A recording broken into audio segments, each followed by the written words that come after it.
If you look at the United States, the doctor-patient ratio is about 1 doctor for every 390 people.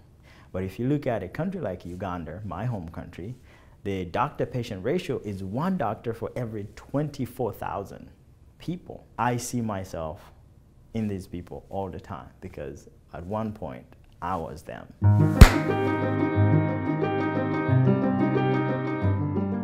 I was raised by a deaf-mute grandmother. My father and mother both died of HIV and AIDS. And my brother died of malaria before his 5th birthday. I got an opportunity through one of those send an orphan to school programs. You've seen a lot of programs around the world where you send a couple dollars across the globe to help an orphan. They go to school and, you know, for you on the other side, you hope their life is somehow better. And for me, the program that supported me, you know, offered a little more than just sending me to a local school. They said, we'll send you to college.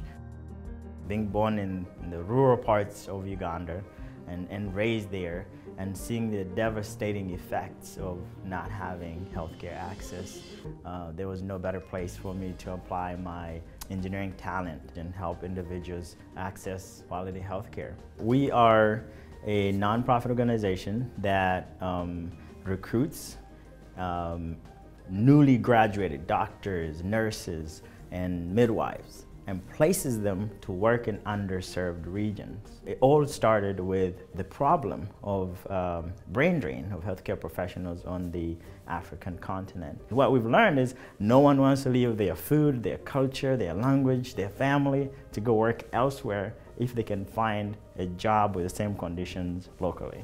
And if you look at the global health systems, they spend a lot of time and money and resources sending medical volunteers to go work in developing countries on short-term missions, and they have good intentions. But if we could spend a small amount of that money and those resources and empower the locally trained professionals to serve their own communities in their own countries, we could have, you know, an exponential impact. I grew up in that environment. I know what it means not to have.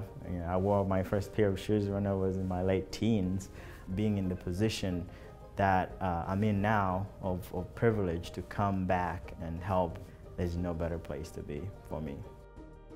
My name is Christopher Ategeka, and this is my brief but spectacular take on providing healthcare access for all.